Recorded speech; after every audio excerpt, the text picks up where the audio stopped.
Welcome to the heart of multivariable calculus and the cornerstone of economic theory. In a world where every variable is interconnected, how can we measure the impact of just one? Today, we explore partial derivatives, the mathematical equivalent of the Ceteris Paribus principle.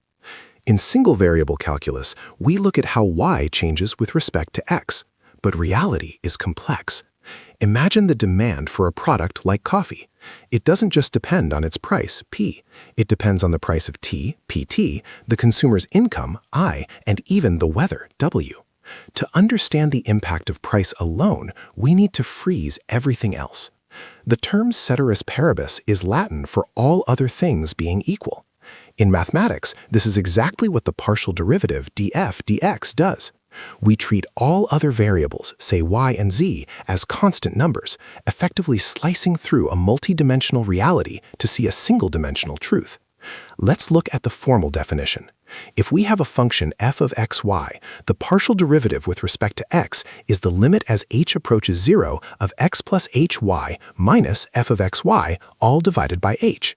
Notice the y remains unchanged. It is a spectator in this calculation, a constant that doesn't react to the change in x. Visually, imagine a 3D surface representing a mountain.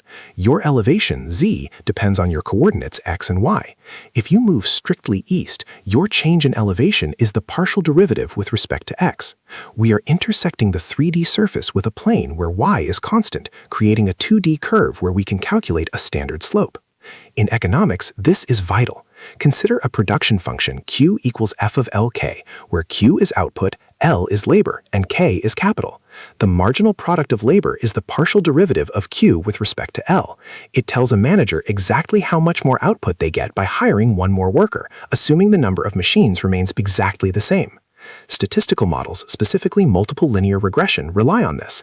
In a model y equals beta 0 plus beta 1 x1 plus beta 2 x2, the coefficient beta 1 is technically a partial derivative. According to Gujarati's Basic Economics, it represents the change in the mean value of y per unit change in x1, holding x2 constant.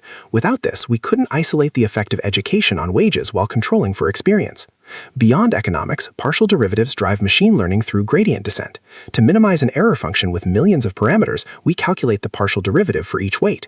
This tells the algorithm how to adjust each specific connection to make the whole system more accurate, one Ceteris Paribus step at a time. To summarize, partial derivatives allow us to navigate high-dimensional spaces by isolating individual influences. Whether you are an engineer optimizing a heat shield or an economist predicting market shifts, you are using the power of the duh to simplify complexity. Thank you for joining this deep dive. To master these concepts, I recommend exploring Calculus, Early Transcendentals by James Stewart for the math, and Basic Economics by Damodar Bindrati for the application in social sciences. Understanding the part is the first step to mastering the whole. References: 1. Stewart, J. Calculus, Early Transcendentals. 2. Gujarati, D. Basic Economics. 3. Chiang, A.C. Fundamental Methods of Mathematical Economics.